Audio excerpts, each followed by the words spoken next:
Plumbing. This was stupid. It was a stupid idea thought up by stupid people in stupid safe offices.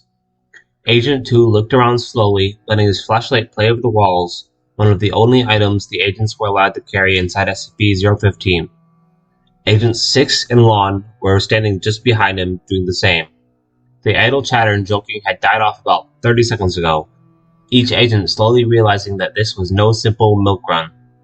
Go in, find the observation unit, pull the data, and recover the unit. Cake! They'd laughed. Lon asked if she should find a Mario hat to wear, them being plumbers now and all. Now, however, seeing the dim, cramped tunnel yawning before them, the only joke was them being there at all. 2 stepped forward, slowly, fixing his flashlight on the ground. It was a hard mat of pipes, more or less level with the floor. A few small tubes stuck up here and there, snaking around like tree roots, or suddenly turning up in the middle of the floor like a pillar. The walls, ceiling, and every inch of the original structure was coated in pipes. Some researcher who led them up to the main door said that there wasn't anything left of the old warehouse really, except for the outer shell. He pushed away that whole line of thought, pointedly following the pre-mapped course they'd had to memorize, stepping around a pillar of tightly woven hair, the glossy surface gleaming gently. 6 plodded along, taking the rear and keeping a close eye on 2 and Lon. Skittish kids. Lon was jumping at every sound, and 2 looked like he was ready to drop and run if he saw so much as a mouse. Kids. He sniffed in the dark, playing his light forward, smelling heat, sewage, and God knows what else. They needed a good military hand to lead them, but damned if 6 was going to mollycoddle adults who were going to jump at shadows. They were going to get this goddamn job done and get the hell back out. Fuck that bullshit SCP slip. They were just security blankets for eggheads and flakes. Semi-sentient, my ass. They just didn't want people denting their pet horrors. He wanted out of this dripping nightmare. He was going to get this mission done, with or without them. Lon tiptoed over a thick, thorny mass of pipes, the surface like braided thistles, trying not to whimper. She kept closer to, keeping the light at her feet so she wouldn't step on anything nasty. She hadn't wanted to seem like the little, weak girl, but she had a terrible fear of tight spaces. And this place was like walking around in somebody's slowly closing arteries. Lon shook her head, hard, breaking off that whole train of thought. She was the tech, 6 and 2 were the safety. All she had to do was stick by them, pull the data cards out of the MRV, and then leave. She tried hard not to look back at the sealed doors in the distance behind them. Only a couple turns to the MRV, a little work, and then out. In and out, as simple as pie. She ignored a softly throbbing pipe of leathery flesh near her arm with a focus that was almost physical. They found the MRV after what felt like an hour of walking. It was hard to keep your bearings. The rampant growth of the pipes had cramped some areas down the crawlways and snarled others into random claustrophobic mazes. 6 had nearly gotten stuck twice, and had looked like he was about to murder Lon when she had made a comment relating to Winnie the Pooh. Lon was talking again at least, but it was brittle, whistle in front of the graveyard chatter. 2 kept trying to follow the directions, but even with them being less than a week old, they were little more than a guideline. When they'd finally found the MRV, it had been a momentary relief. At least they were at the halfway point. Then they'd looked at it in the light. It had been speared, for lack of a better term. Pinned against a pipe of some kind of dense fabric, a smooth black pipe had docked itself into the camera lens of the observation vehicle. It wasn't smashed or damaged, it just connected, as if it was made for it. It had lifted the little treaded robot nearly a foot off the ground, and it looked like other smaller pipes had started to connect to other open spaces on the vehicle. It just sat there, the wheels slowly turning as the battery died, like a bug on a nest of pins. Some clear, foul-smelling fluid was dripping softly from the camera housing. Well, 2's voice echoed in the dark, a monument to pointless speech. They all stood for a few moments, then Lon started to, carefully, look over the MRV. 6 was looking around with an increased restlessness, starting to mutter quietly. Lon was searching for the data cards, before stopping, looking over at 2. 2, since it's grown into the MRV, do you think it counts? What do you mean, counts?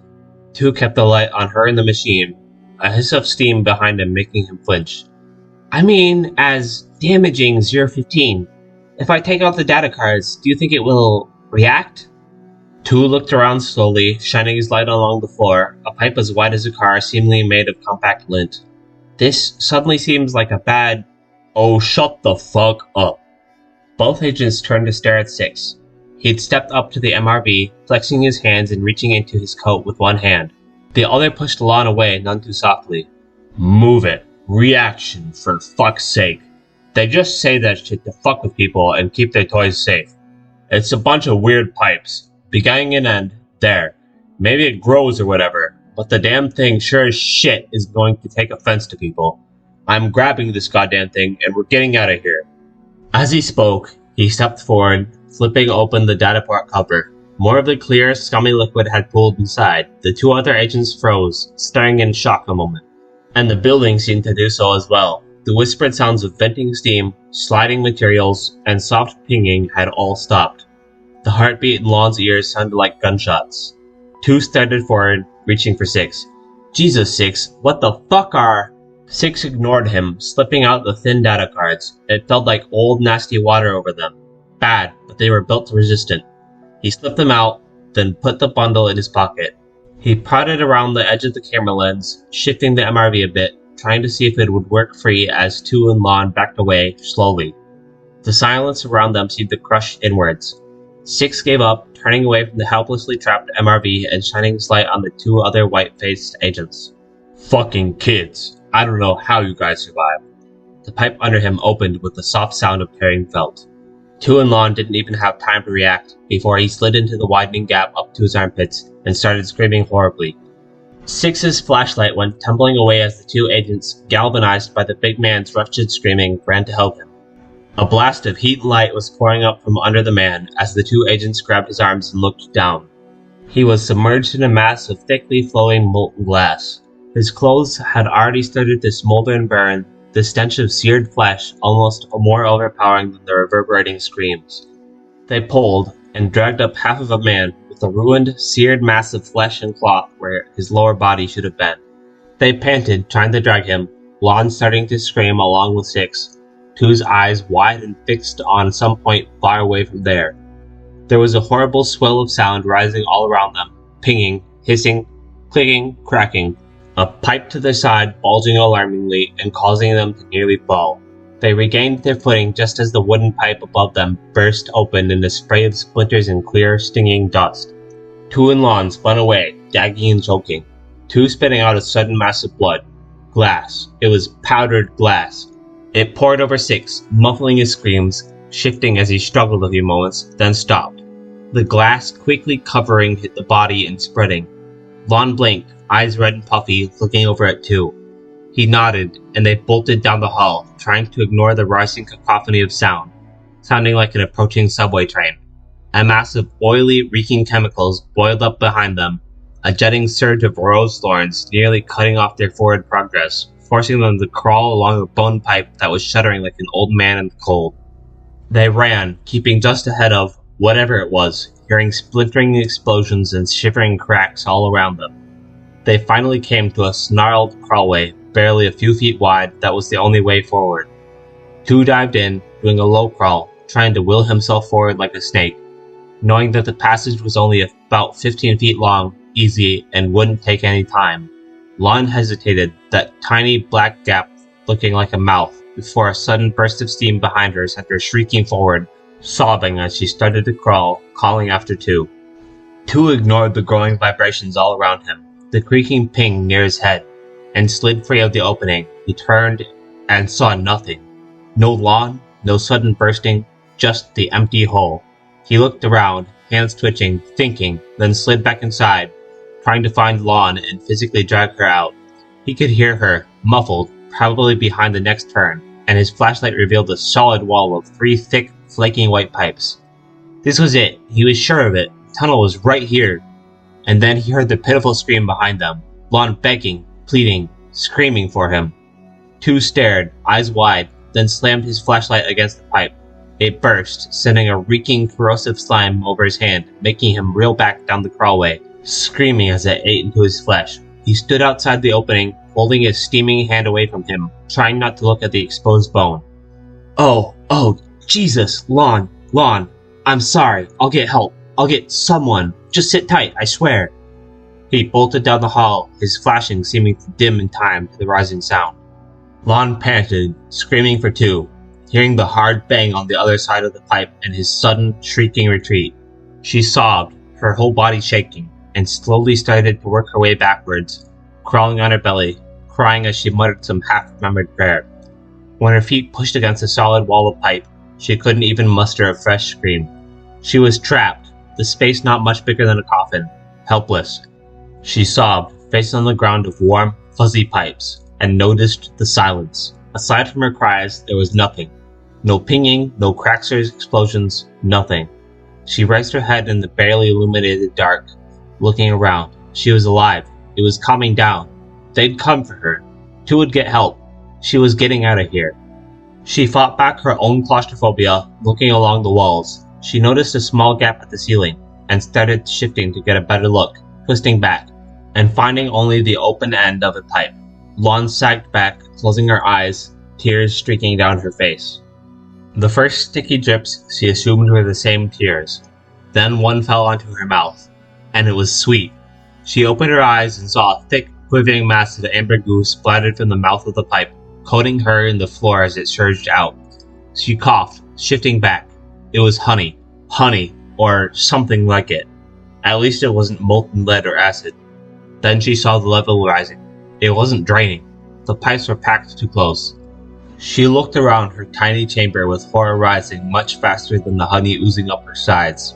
Lon beat on the walls, the floor, the ceiling, trying to block the pipe with her hands, heedless of provoking the thing more, as the honey rose and rose, as cloying sweet as a school-aged lover. Her last, gasping breath was sweet and stale with honey and screams.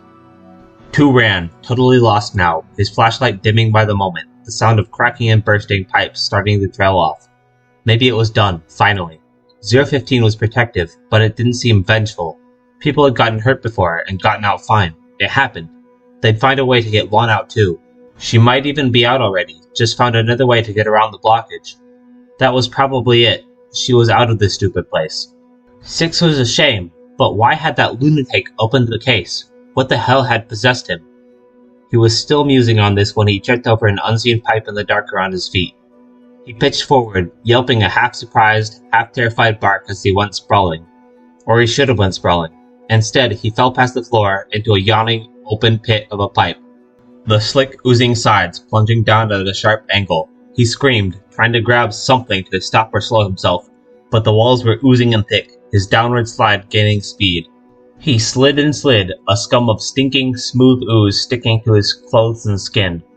The tube twisted, banging him against the wall as he followed it, his flashlight jittering and starting to flicker.